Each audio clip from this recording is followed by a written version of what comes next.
Hello everyone, it is Shadows1 here with Shadow Gaming. I'm here to present to you my top 5 most disappointing games of 2012. If you don't like my list, then go look at somebody else's top 5 or top 10 most disappointing games of 2012. We're going to start off here with Dark Souls Prepare to Die Edition for the PC. This is the collector's edition of Dark Souls that was on console, but they gave it to us on PC at a discounted price versus the collector's edition on console. So this right here, the screen we see right here, is why it is number 5. You cannot use online play because you are not connected to Games for Windows Live. Why would you include that on a PC game? I don't know. That right there sets it as number 5. Other than that, it had a buggy release. My computer was able to handle it, not a problem.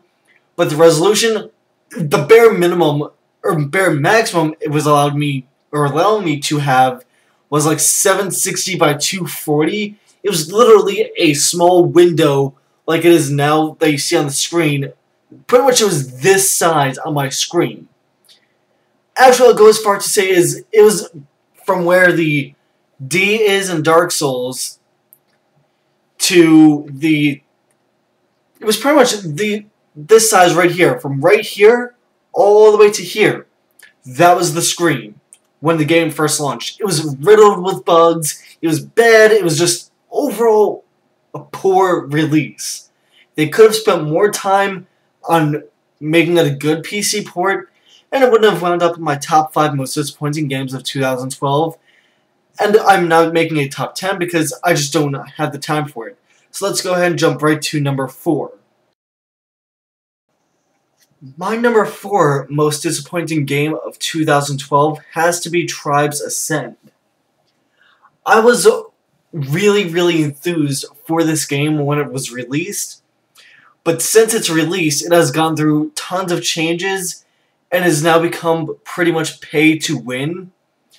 Last time I played, I was just getting one shot left and right due to headshots and all these other ridiculous things, because people spent real-life money to go ahead and buy pretty much flat upgrades that would have taken a long time to get. They were getting on day 1, whereas it would have taken about, I would say, 15 to 20 days to actually get if you had put in the time and effort.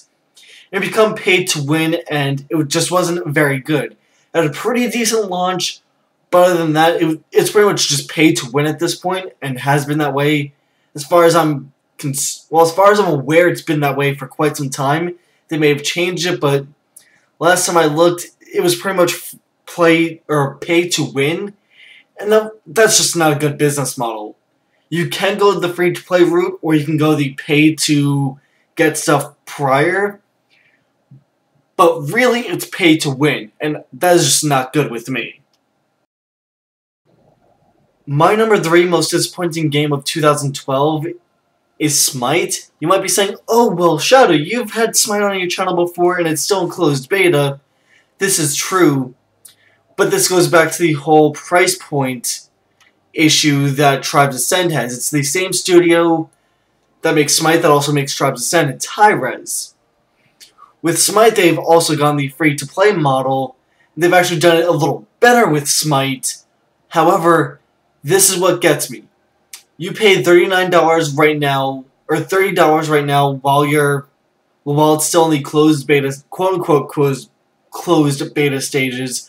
They're pretty much handing out the beta keys left and right at this point.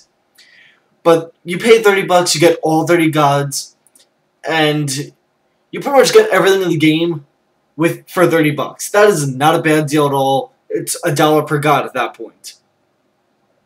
Then it goes $8 for 2 gods, 7 gods for $25, or 4 gods for $15, 7 gods for $25, and 17 for $50.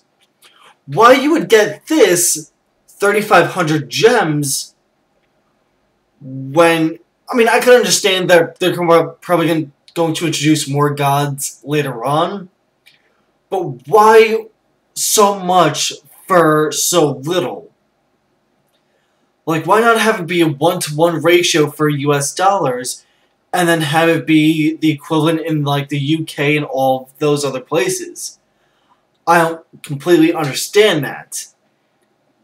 Like, that's just what baffles me. You pay $50 for 3,500 gems. It's enough to purchase 17 gods. Sure, that's fine, but that is still not that much. You know, you're paying so much for so little, it just doesn't equate. And that's what makes this my number 3 most disappointing game of 2012. Other than the price point, it's a very, very solid title, nonetheless. My number 2 most disappointing game of 2012 has to be World of Warcraft Mists of Pandaria. You may be like, oh, well, you've got WoW videos up on your channel currently. Yes, I've been playing WoW since 2004 when it came out. I've actually been playing since before it came out. I was playing the closed beta of it. Now, I mean restrictive closed beta, to where there might have been 200 players tops, and there were about 3 servers. I've been playing since then. This game's gone through many changes, many good changes, many bad changes, but with Mists of Pandaria, the changes, it's a mixed bag. It's more of a grind fest to get your shoulder enchant, or not your shoulder enchant, but it's more of a grind fest to get bracer enchants, to get your gear, to get this, to get that, and they've just started catering more and more and more towards the casual players instead of the hardcore, when it should be the other way around. They are really just shooting themselves in the foot with trying to cater to the, casual, oh hey, I've got an hour or half an hour a day to log on, I think I'll go and do this, versus, no, I'm going to be raiding for 3.5, 4 hours, maybe even 5 hours a night, 3 days a week.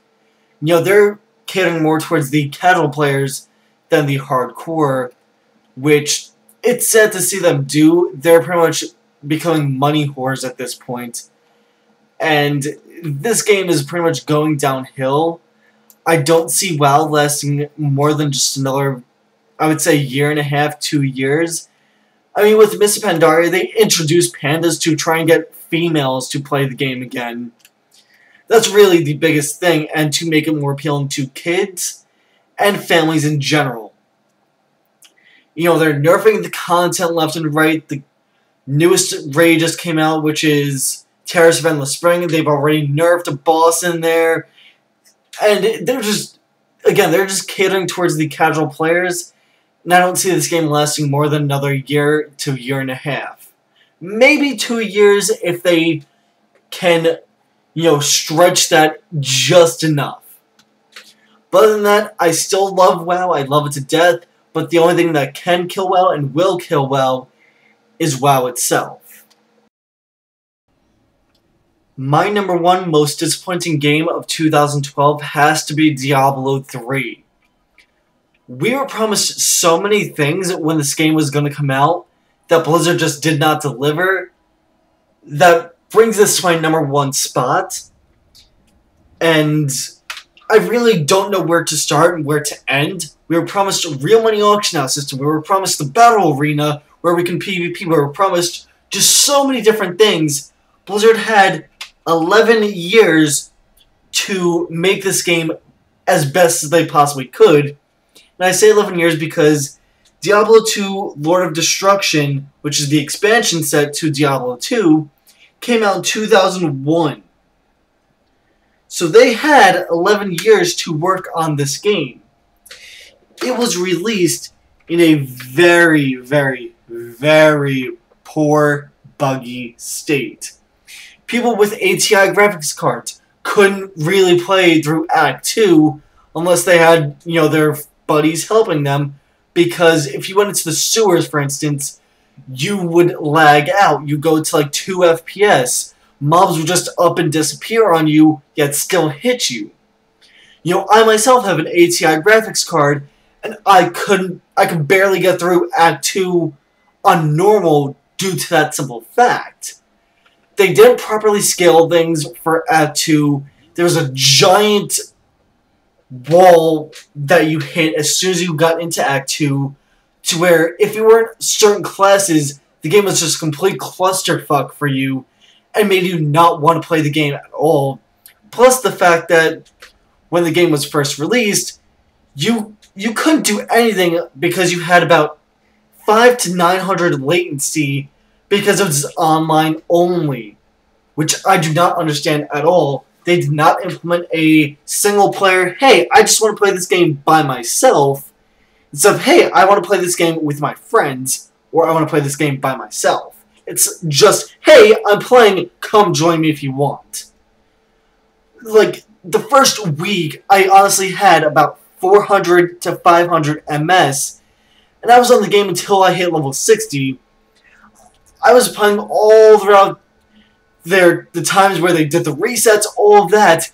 I instantly got back on, continued leveling up my Demon Hunter, and I haven't touched him since pretty much 3 weeks after the real money auction house system came into place, 3 months after D3 had already been released, and they still have yet to implement the PvP battle arena that we were promised when the game was released as well. They said at BlizzCon 2010, I believe, that it was going to have a battle arena, was going to have this and that. They just didn't deliver on anything. Plus, spoiler alert, the chick that follows you, Leah, Deckard Cain's niece, turns out to be Diablo. She's the vessel for Diablo because her mother, Adria, is Diablo's apostle, pretty much. The game was just riddled with bugs, and that's what brings it to my #1 most disappointing game of 2012. If you do not like this list, I'm sorry. You can go check somebody else's list out. But that is it, guys. My name has been Shadowswell. I'm here with Start Gaming. Hope you all enjoyed the list. Found it, kind of informative on what I've been playing the past year. From beginning of the year till now. And that is it. In fact, if you've made it to this point, there'll be an annotation in the top right taking you to a unlisted video that did not make this list because it was so bad I couldn't even rank it on my top 10 or my top 5 list. So go ahead, click that annotation, take you to the other video, and I will talk to you guys next time.